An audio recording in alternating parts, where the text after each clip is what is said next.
만약에 윤석열 정부 임기 5년 동안 그런 선택의 시기가 온다면 우리가 미국도 좋고 중국도 좋다 이런 식의 자세는 이제는 저는 양쪽 다 이룰 수 있다. 암묵적으로 저는 이제 미국과 같이 가야 된다 생각을 하고 있는 거죠. 네. 많은 학자들이나 전문가들이 볼 때 중국이 이기지 못한다는 게 정설이기 때문에 북한이 뭐하러 죽을 똥 살똥하면서 15,000km 날아가는 ICBM을 쏘겠습니까? 뉴욕과 워싱턴을 파괴할 수 있다는 확실한 자신감을 보여줘야 북한이 서울을 때려도 바이든이 서울을 구하기 위해서 뉴욕을 버릴 수는 없는 거거든요. 지금 보세요. 우크라이나 저렇게 뚫어나가도 미국이 갑니까? 안 가죠. 오히려 우리가 대등한 관계를 하려면 우리가 우리의 목소리를 내고 우리가 할 말을 해야만 중국이 우리를 존중합니다. 그러니까 대한민국은 우리가 양쪽의 눈치를 보는 입장에서 이제는 양쪽으로부터 우리가 줄 게 있다는 우리의 자부심을 갖는 위치에 있는 게 훨씬 나아요. 이제는 우리가 할 말을 하면서 미국에 가서는 우리가 중국과의 관계가 이런 부분이 불가피한 게 있으니 너희들이 이해해달라고 당당히 요구할 수 있어야 되고, 중국에 가서는 우리는 한미동맹으로 대한민국을 건국했고 지켜왔고 그렇게 발전해 갈 것이고 가치를 같이 하고 있는 나라다. 당신도 그건 이해를 해줘야 된다. 그거 아니면 당신하고 더 이상 관계가 안 된다라고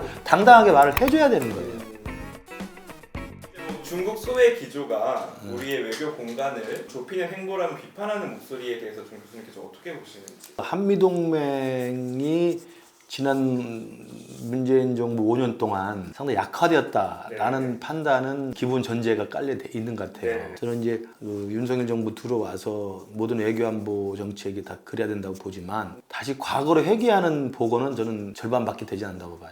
21세기에 맞는 2022년에 맞는 한미동맹으로 질적으로 업그레이드 돼야 되는 거죠. 문재인 정부 5년도 이게 다시 옛날로 돌아간 거예요. DJ 노무현으로 복귀한 거예요. 네. 제가 항상 비판하는 게 기계적 복귀를 했기 때문에 안 되는 거거든요. 윤석열 정부가 그런 우를 범해서는 안 된다. 네. 무조건 막 미국 말만 듣는다. 미국과 무조건 같이 한다. 그다음에 미국과 무조건 한 편을 먹겠다 이런 뜻이 아니고 한미동맹의 새로운 가치, 새로운 목표, 네네. 새로운 공통의 어떤 지점들을 다시 좀 논의해서 합의하고 그것이 실제 대한민국의 국가 이익에 얼마나 필요한 것인지를 다시 한번 재확인하는 네네. 그런 작업이 필요하다고 보죠. 미중 패권 경쟁 속에서 국익을 챙길 수 있는 경제안보 시대를 준비하는 자세는 무엇이라고 생각하시나요? 우리가 국제정치학에서 이야기하는 강대국과 신흥 강대국 사이에 불가피한 충돌로 예상되는 게 아니라 이건 완전히 죽기 아니면 살기식으로 만약에 이 부분이 전략적 패권 경제적으로 고착화돼 버리면 우리 대한민국은 그 중에서 어떤 선택을 해야 될지를 결정해야 될 때가 온단 말이에요. 맞습니다. 그런 미중 간의 구조적 패권 경쟁 구도에서 지금 전면에 드러난 것은 사실은 경제 안보라는 말로 되어 있는 뭐 다양하게 있지 않습니까? 무역 분쟁구도 있었고 그다음에 네. 이른바 이제 표준의 전쟁이 시작되잖아요. 날로 발전하는 4차 산업혁명 시기에 네. 누가 표준을 장악하느냐가 세계를 지배하는 건데 맞습니다. 그걸 놓고 포기할 수가 없는 거죠. 이제 그게 이제 뭐 반도체도 들어가고 뭐 이제 5G도 들어가고 AI 관련돼서 모든 게 이게 군사 안보와 다 직결되어 있는 거잖아요. 예. 중국도 교역 상대국이고 우리 미국은 또 전략적 동맹국이니까 어떻게 해야 되냐 고민을 하고 있지만 진행되는 상황을 봐서는 저는 선택을 해야 될 때가 온다고 봅니다. 만약에 윤석열 정부 임기 5년 동안 그런 선택의 시기가 온다면 우리가 미국도 좋고 중국도 좋다 이런 식의 자세는 이제는 저는 양쪽 다 이룰 수 있다. 암묵적으로 저는 이제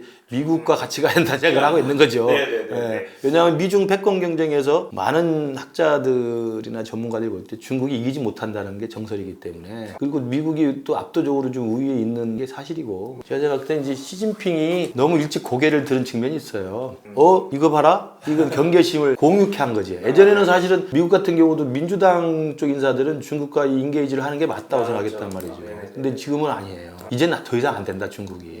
이제 그런 생각이 강하기 때문에 우리가 맞닥뜨리고 있는 동북아의 지금 패권 경쟁의 현실이기도 하지만 중국의 시진핑이 그걸 자초한 측면이 있다. 그래서 이런 상황에서 우리가 전략적 선택을 잘 해야지 누이 좋고 매부 좋고 양다리에 걸치는 건 이제는 안 된다고 봅니다. 윤석열과 바이든의 요구서 각각 어떤 게 있으려고 보시는지. 우리 쪽에서 제일 시급한 게 이제 북핵 위협에 대한 한미 동맹의 확고한 확인이죠. 지금 북한의 핵 능력이 날로 고도화되고 있고 실제로 핵무기라는 게 이제는 단순한 위협이 아니라 우리에게 실제로 가해지는 현실적인 위협이기 때문에 동맹 국가 사이에 확장 억제를 해주고 핵우산을 준다고 하지만 실제로 그런 일이 터지면 그거 쉽지 않습니다. 북한이 뭐하러 죽을 똥 살똥하면서 15,000km 날아가는 ICBM을 쏘겠습니까? 그건 뉴욕과 워싱턴을 파괴할 수 있다는 확실한 자신감을 보여줘야 북한이 서울을 때려도 바이든이 서울을 구하기 위해서 뉴욕을 버릴 수는 없는 거거든요. 확장 억제가 말은 쉽지만 실제로는 그게 굉장히 어려운 거예요. 동맹의 굳건한 신뢰, 정말 저 나라는 내가 피를 흘려서라도 지켜주겠다는 확실한 신뢰가 있지 않으면 그건 말뿐인 확장 억제일 수 있는 겁니다. 대부분의 세계가 다 그래요. 문재인 정부 때는 사실은 이게 한미 간에 뭐 표가 불신이 있었기 때문에 쉽지 않다 한다면 이번에 정말 그 윤석열 당선인과 바이든 대통령이 일찍 만나고 서로 간에 이제 동맹의 복원과 진화를 동일한다면 그 확자 목재만큼은 미국이 확실하게 다른 나라는 몰라도 우리가 대한민국은 지켜준다. 라는 걸 좀 보장을 해야 된다고 봐요. 지금 보세요. 우크라이나 저렇게 두드려 맞아도 미국이 갑니까? 안 가죠. 그건 왜냐하면 자국이 제일 우선이기 때문에 지금 미국은 중국과의 사실상의 전면전을 준비하고 있기 때문에 중국을 굴복시키지 않으면 이게 끝나지 않는다고 봅니다. 미국은 확실하게 한국을 자기 편을 끌어들여야 하는 것이 있기 때문에 그 인도태평양 전략에 대한 동의라든지 사드 문제라든지 대중국과 관련된 민감한 사안들이 있잖아요. 그런 현안들에 대해서 확실하게 대한민국이 미국의 동맹이라는 것을 확인시킬 수 있는 그런 요구들을 할 거라고 봅니다. 미국 주도 협력회 참여가 그런 대한 보복으로 이어질 가능성에 대해서 일단 우리가 당했고 당해오면서 내성이 생겼고 거기에 적응하는 과정이 진행되고 있고 미국이란 나라와 중국이란 나라가 조금 저는 문화가 다르다고 보는데 중국은 오랫동안 수천 년 동안 동양의 종주국으로서 주변 국가들을 조공을 다 받아오면서 지배를 했잖아요. 한국과 중국의 관계도 그랬고 그러면서 중국이라는 나라의 특히 지도부 또 중국 한족들의 어떤 오래된 익숙한 문화는 뭐냐면 자기 우월적인 게 굉장히 강한 사람들입니다. 그런 사람들일수록 오히려 우리가 대등한 관계를 하려면 우리가 뭐 완전히 종속돼 가지고 약소국으로 거기에 편입되어 있는 식민지는 모를까 그렇지 않은 대등한 자주국가로서 우리가 할 말을 할 때는 그런 문화를 가진 중국일수록 우리가 우리의 목소리를 내고 우리가 할 말을 해야만 중국이 우리를 존중합니다. 그러니까 가서 우리가 굽신거리고 중국의 요구를 수용해주고 중국의 편을 들어주고 중국말을 다 우리가 양보를 하면 중국이 우리를 존중하는 게 아니고요. 오히려 고개를 빳빳이 들고 원칙과 일관성을 가지고 할 말을 하고 그리고 우리가 이것만은 반드시 지킬 거니까 당신들도 양해를 해라 라고 이야기하면 일관성이 있어야 되는 거죠. 그렇죠. 원칙이 지켜져야 되는 거죠. 그런 가정으로 이야기를 하면 그게 오히려 우리를 존중하고 설득이 될 수가 있지만 그렇지 않고 매번 기회 때마다 뭐 문제가 생기면 고개 숙이고 그들 요구에 우리가 타협하고 이러는 건 오히려 우리를 우습게 한다고 봐요.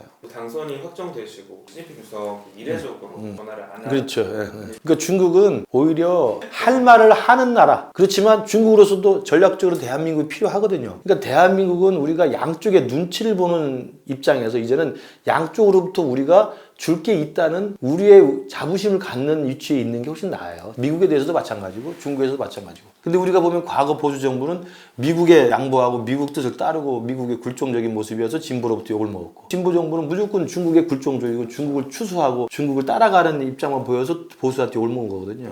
이젠 그게 아니고 우리도 중국으로부터 중국이 우리를 필요로 하는 우리의 전략적 가치가 있고 미국도 우리를 필요로 하는 전략적 가치가 있는 이미 충분히 큰 나라이기 때문에 이제는 우리가 할 말을 하면서 미국에 가서는 우리가 중국과의 관계가 이런 부분이 불가피한 게 있으니 너희들이 이해해달라고 당당히 요구할 수 있어야 되고 중국에 가서는 우리는 한미동맹으로 대한민국을 건국했고 지켜왔고 그렇게 발전해 갈 것이고 가치를 같이 하고 있는 나라다. 당신도 그건 이해를 해줘야 된다. 그거 아니면 당신하고 더 이상 관계가 안 된다라고 당당하게 말을 해줘야 되는 거예요. 방금 말씀하셨던 그런 부분이 전혀 부재했던 걸까요? 저는 이번에 문재인 정부 때 보면 우리가 이제 구체적인 그 정상 간의 만나면서 한중 관계에서 어떤 회담이 오고 가는지 모르니까 그렇지만 드러난 몇 가지 사건들이 많잖아요. 이제 홍반복음부터 시작해서 뭐 기자들 두드려 맞는 것도 있고 그런 일이 벌어질 때마다 그냥 쉬쉬쉬 하고 오지 않습니까? 중국이 있어야 또 북한을 달랜다. 중국에 마음에 든다고 중국이 북한 달랠 수 있는 구조도 아닙니다. 결국 북한이 한 발 뒤로 물러서면서 대화의 장으로 좀 나올 것이라고 보시는지. 그러니까 한미동맹 확장 억제 강화, 북핵 위협에 대한 공동 대처 이건 기본 원칙입니다. 저는 보수 정부나 진보 정부나 그건 포기할 수 없는 공통의 원칙이어야 된다고 보고 그 원칙과 똑같이 또 할 수 있는 게 그것이 힘에 의한 평화라는 것이 북한과 무슨 대화를 거부하겠다 이게 아니고 본래는 기본적으로 바닥에 베이스로 깔아야 될 대한민국의 안보의 기본 제1차 원칙이죠. 근데 그걸 문재인 정부 때는 안 했다고 생각하는 거예요. 심지어 소홀히 했다. 소홀히 했기 때문에 그걸 다시 강조하는 것이지 이게 다시 무슨 강대강의 대결 구도로 가서 대화 협상을 무조건 배제한다는 것은 아니다라는 걸 분명히 말을 드리고 싶고 그래서 그 MB 박근혜 때도 똑같았죠. DJ 노무현 10년의 남북 화해 기간 지나면서 MB가 당선이 되니까 다 지우는데 그중에 제일 강하게 지었던 게 대북 정책 아닙니까?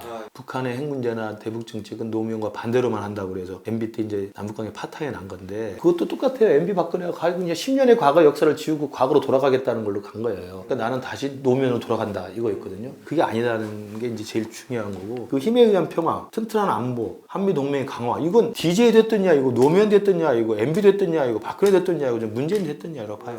그리고 그걸 다시 한번 확인하는 거기 때문에 북한과의 대화 협상을 문을 닫거나 거부하는 이걸로 오해돼서는 절대 안 된다. 대화는 항상 우리는 한다. 대화의 문은 열려 있다. 그러나 대화를 구걸하지는 않죠. 윤당선인 같은 경우는 김정은 총비서를 만날 북한을 먼저 만나지 않는 건 우리가 문재인 정부 때 할 걸 다 해봤잖아요. 남북 정상회담 3번 했고 그렇게 북에 가서 환대받은 적도 없고 백두산 천지 가서 감격한 적도 없고 북미 정상회담도 2번이나 했잖아요. 우리 윤석열 정부 외교안보의 기본 생각은 할 건 다 해봤다. 그러니까 대화는 우리가 항상 열어놓고 대화를 문을 열어놓되 구걸하지 않는다는 게 뭐냐면 정상회담만 하면 될 것이다. 만나기만 하면 될 것이다. 이런 환상에서는 벗어난다는 이야기죠. 그래서 모든 여건이 만들어지고 제일 중요한 건 지금 위협하고 도발하는 건 북한이기 때문에 북한의 핵 위협으로부터 미국을 가장 먼저 동맹을 복원하고 강화시키고 진화시켜서 북한의 핵 위협을 우리가 튼튼히 막아내는 안보 체계를 갖춰놓고 그다음 북한이 대화의 장에 나온다면 만나는 것이지 정상회담을 무슨